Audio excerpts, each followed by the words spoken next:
আসসালামু আলাইকুম রহমতুল্লাহি অবরকাতুহ। সম্মানিত দর্শক, সারা দেশে অস্থিরতা শুরু হয়েছে এবং এই যে অস্থিরতা, এটার মেয়াদকাল প্রায় পুরো মাস ধরে চলছে। অর্থাৎ মে মাসের ১ম সপ্তাহ থেকেই একটার পর একটা ঘটনা ঘটে যাচ্ছে।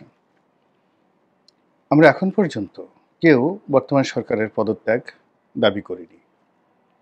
আমরা এখন পর্যন্ত বর্তমান সরকারের যিনি প্রধান, অন্তর্বর্তীকালীন সরকারের প্রধান, তার বিদায় হোক, তিনি চলে যান, নতুন একটি সরকার আসুক, এরকম দাবি কেউ কখনো আজ অবধি করেননি। সরকার কিছু কাজ করার চেষ্টা করছে, কিছু সিদ্ধান্ত নেওয়ার চেষ্টা করছে, তাদের কিছু ব্যর্থতা আছে এবং তাদের ভাষ্যমতে বেশ কিছু সফলতা আছে। আমাদের জীবন যে পর্যায়ে এখন একেবারে রীতিমতো উষ্ঠাগত, বিশেষ করে অর্থনৈতিক সংকটে। তো সেখানে যখন সরকার বলার চেষ্টা করছেন যে তারা পুরো অর্থ ব্যবস্থাটাকে ঢেলে সাজিয়েছেন, একটা স্থিতি অবস্থার মধ্যে চলে এসেছে, এই কথাগুলো আমাদের সকলের কানে বাধে, বুকের মধ্যে আঘাত হানে। এর কারণ হলো, আমরা যারা সাধারণ জনগণ কাজকর্ম করছি, পরিবারের জন্য আয় উপার্জন করার চেষ্টা করছি, ব্যবসা প্রতিষ্ঠান চালাচ্ছি, আমরা টের পাচ্ছি জীবন এখানে কতটা কঠিন, কতটা নির্মম এবং কতটা নিষ্ঠুর। ক্ষমতার যারা অন্দরমহলে আছেন, তারা যদি রাজধানী সহ সারা বাংলাদেশের পশুর হাটগুলোতে যেতেন, তারা যদি নিউ মার্কেটে যেতেন, মোহাম্মদপুর কাঁচা বাজারে যেতেন এবং অন্যান্য যে সকল প্রান্তিক গ্রাম্য বাজারগুলো রয়েছে, সেখানে যেতেন এবং ক্রেতা এবং বিক্রেতার দর কষাকষি শুনতে পেতেন, এবং তারা যদি ঢাকা শহরের কয়েকটি বস্তিতে যেতেন, তাহলে তাদের যে অর্থনীতির অবস্থা, এটা যেভাবে বুঝতে পারতেন, আর আগের সরকারের সময় জনগণ কেমন ছিল সেই জিনিসটিও তারা অনুধাবন করতে পারতেন।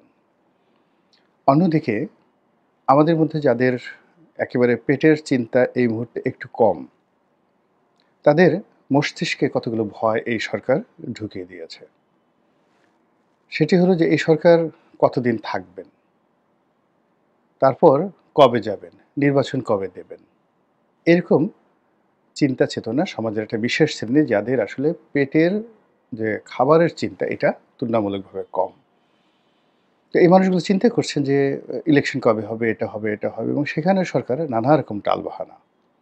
আজ হবে তো কাল হবে, এটা হলে তো ওটা হবে, যদি কিন্তু তবে, এই কথাগুলো মনোবিজ্ঞানের ভাষায় ভীষণ রকম ভয়াবহ, যাকে বলা হয় একটি চারিত্রিক বৈশিষ্ট্যের বহিঃপ্রকাশ।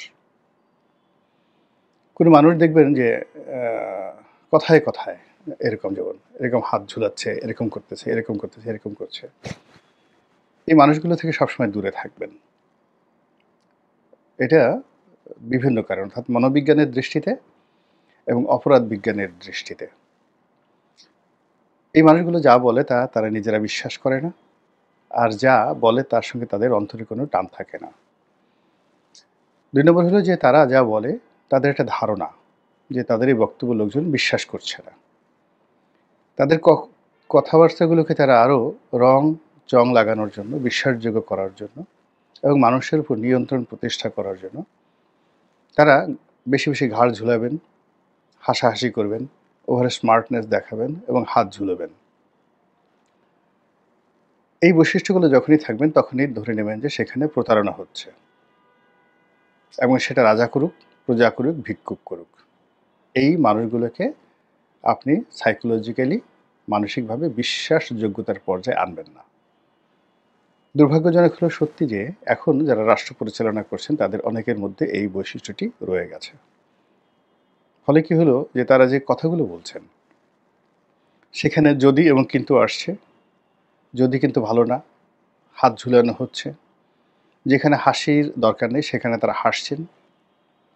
যেখানে গুরু গাম্ভীর্যতার দরকার নাই, স্বাভাবিক কথা বললেই হয়ে যায়, সেখানে তারা একেবারে গুরু গম্ভীর হয়ে যে কথাগুলো বলার চেষ্টা করছেন, তা পাঠক মহলে, দর্শক মহলে, শ্রোতা মহলে ভীষণ রকম সমস্যা তৈরি করছে। এই জন্য কিছু মানুষ বর্তমান সরকারের ভবিষ্যৎ নিয়ে চিন্তিত হয়ে পড়েছে। এর বাইরে তারা কিছু সিদ্ধান্ত নিতে যাচ্ছে, সীমান্ত নিয়ে, সচিবালয় নিয়ে, এনবিআর নিয়ে।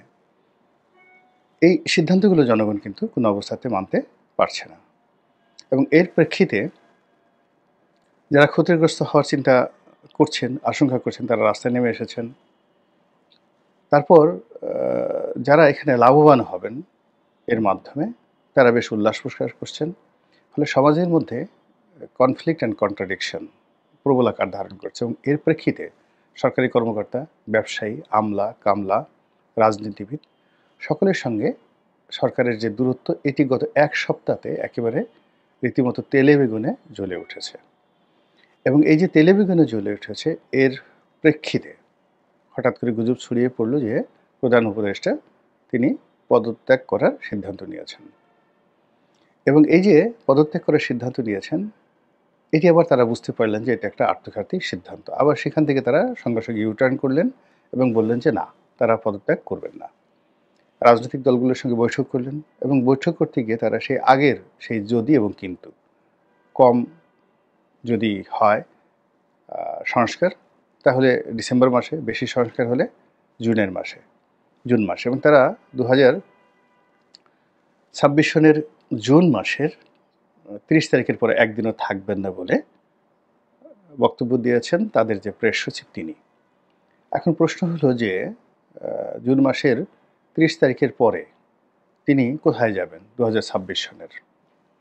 আবার কথাটা তারা বলতে গিয়ে কিন্তু তারা 2026 সনটা উচ্চারণ করেনি, আমি যেটা বললাম, কিন্তু এটা তো 2025 সনের জুন মাসও হতে পারে, মানে আগামী মাসও হতে পারে। এবং তারা যে কথাটি বলে ফেলছেন যে মুখ ফসকে, যে জুন মাসের 30 তারিখের পরে ডক্টর মোহাম্মদ ইউনূস একদিনও থাকবেন না, এবং সেখানে তারা সন উচ্চারণ করেননি। এবং এটা যদি প্রকৃতি খেলে দেয় এখানে, যে ঠিক আছে বাবা, তুমি যখন 2026 সন বলনি, তো এই জন্য 2025 সনই তোমাকে আমরা বিদায় জানালাম। এভাবে আসলে অনেক কিছু বাংলাদেশে ঘটছে এবং অনেক কথাবার্তা হচ্ছে। মূল ব্যাপার হলো যে এই যে 30শে জুন, সেটা 2025 হোক কিংবা 2026 হোক, এই সময়টিতে তারা যে আছেন, তারা যে থাকবেন, এই প্রতিটা মুহূর্ত জাতির জীবনকে আনন্দময় করে তুলবেন, নাকি তারা অতিষ্ঠ করে তুলবেন, নাকি বর্তমান যে সমস্যাগুলো রয়েছে এগুলো সমাধান হবে, অথবা এগুলো গণবিস্ফোরণে পরিণত হবে।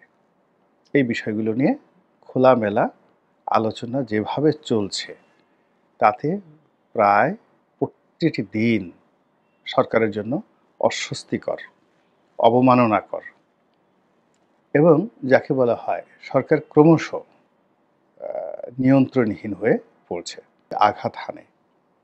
এর কারণ হলো আমরা যারা সাধারণ জনগণ কাজকর্ম করছি, পরিবারের জন্য আয় উপার্জন করার চেষ্টা করছি, ব্যবসা প্রতিষ্ঠান চালাচ্ছি, আমরা টের পাচ্ছি জীবন এখানে কতটা কঠিন, কতটা নির্মম এবং কতটা নিষ্ঠুর।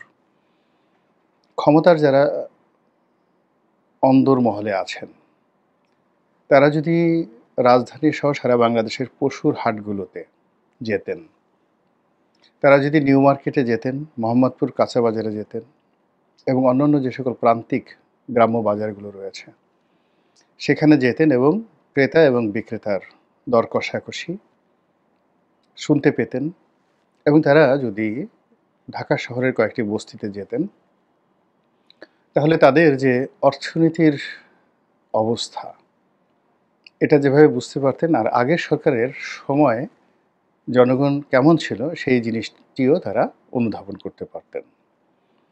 অন্যদিকে আমাদের মধ্যে যাদের একেবারে পেটের চিন্তা এই মুহূর্তে একটু কম, তাদের মস্তিষ্কে কতগুলো ভয় এই সরকার ঢুকিয়ে দিয়েছে। সেটি হলো যে এই সরকার কতদিন থাকবেন, তারপর কবে যাবেন, নির্বাচন কবে দেবেন, এরকম চিন্তা চেতনা সমাজের একটা বিশেষ শ্রেণী, যাদের আসলে পেটের যে খাবারের চিন্তা এটা তুলনামূলকভাবে কম।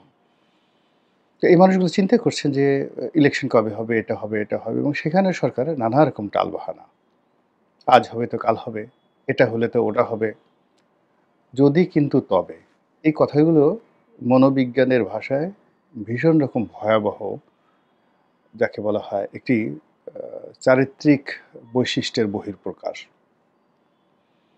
কোনো মানুষ দেখবেন যে কথায় কথায় এরকম, যেমন এরকম হাত ঝুলাচ্ছে, এরকম করতেছে, এরকম করতেছে, এরকম করছে, এই মানুষগুলো থেকে সবসময় দূরে থাকবেন। এটা বিভিন্ন কারণ, অর্থাৎ মনোবিজ্ঞানের দৃষ্টিতে এবং অপরাধ বিজ্ঞানের দৃষ্টিতে। এই মানুষগুলো যা বলে তা তারা নিজেরা বিশ্বাস করে না, আর যা বলে তার সঙ্গে তাদের অন্তরে কোনো টান থাকে না। ২ নম্বর হলো যে তারা যা বলে তাদের একটা ধারণা যে তাদের এই বক্তব্য লোকজন বিশ্বাস করছে না। তাদের কথাবার্তাগুলোকে তারা আরও রং চং লাগানোর জন্য, বিশ্বাসযোগ্য করার জন্য এবং মানুষের উপর নিয়ন্ত্রণ প্রতিষ্ঠা করার জন্য তারা বেশি বেশি ঘাড় ঝুলাবেন, হাসাহাসি করবেন, ওভার স্মার্টনেস দেখাবেন এবং হাত ঝুলাবেন। এই বৈশিষ্ট্যগুলো যখনই থাকবেন তখনই ধরে নেবেন যে সেখানে প্রতারণা হচ্ছে, এবং সেটা রাজা করুক, প্রজা করুক, ভিক্ষুক করুক, এই মানুষগুলোকে আপনি সাইকোলজিক্যালি, মানসিকভাবে বিশ্বাসযোগ্যতার পর্যায়ে আনবেন না। দুর্ভাগ্যজনক হলো সত্যি যে এখন যারা রাষ্ট্র পরিচালনা করছেন তাদের অনেকের মধ্যে এই বৈশিষ্ট্যটি রয়ে গেছে। ফলে কি হলো যে তারা যে কথাগুলো বলছেন সেখানে যদি এবং কিন্তু আসছে, যদি কিন্তু ভালো না, হাত ঝুলানো হচ্ছে, যেখানে হাসির দরকার নেই সেখানে তারা হাসছেন, যেখানে গুরু গাম্ভীর্যতার দরকার নাই, স্বাভাবিক কথা বললেই হয়ে যায়, সেখানে তারা একেবারে গুরু গম্ভীর হয়ে যে কথাগুলো বলার চেষ্টা করছেন তা পাঠক মহলে, দর্শক মহলে, শ্রোতা মহলে ভীষণ রকম সমস্যা তৈরি করছে। এই জন্য কিছু মানুষ বর্তমান সরকারের ভবিষ্যৎ নিয়ে চিন্তিত হয়ে পড়েছে। এর বাইরে তারা কিছু সিদ্ধান্ত নিতে যাচ্ছে, সীমান্ত নিয়ে, সচিবালয় নিয়ে, এনবিআর নিয়ে। এই সিদ্ধান্তগুলো জনগণ কিন্তু কোনো অবস্থাতে মানতে পারছে না, এবং এর প্রেক্ষিতে যারা ক্ষতিগ্রস্ত হওয়ার চিন্তা করছেন, আশঙ্কা করছেন, তারা রাস্তায় নেমে এসেছেন। তারপর যারা এখানে লাভবান হবেন এর মাধ্যমে তারা বেশ উল্লাস প্রকাশ করছেন। ফলে সমাজের মধ্যে কনফ্লিক্ট অ্যান্ড কন্ট্রাডিকশন প্রবল আকার ধারণ করছে, এবং এর প্রেক্ষিতে সরকারি কর্মকর্তা, ব্যবসায়ী, আমলা, কামলা, রাজনীতিবিদ সকলের সঙ্গে সরকারের যে দূরত্ব, এটি গত এক সপ্তাহে একেবারে রীতিমতো তেলে বেগুনে জ্বলে উঠেছে। এবং এই যে তেলে বেগুনে জ্বলে উঠেছে, এর প্রেক্ষিতে হঠাৎ করে গুজব ছড়িয়ে পড়ল যে প্রধান উপদেষ্টা তিনি পদত্যাগ করার সিদ্ধান্ত নিয়েছেন। এবং এই যে পদত্যাগ করার সিদ্ধান্ত নিয়েছেন, এটি আবার তারা বুঝতে পারলেন যে এটা একটা আত্মঘাতী সিদ্ধান্ত। আবার সেখান থেকে তারা সঙ্গে সঙ্গে ইউটার্ন করলেন এবং বললেন যে না, তারা পদত্যাগ করবেন না। রাজনৈতিক দলগুলোর সঙ্গে বৈঠক করলেন, এবং বৈঠক করতে গিয়ে তারা সেই আগের সেই যদি এবং কিন্তু, কম যদি হয় সংস্কার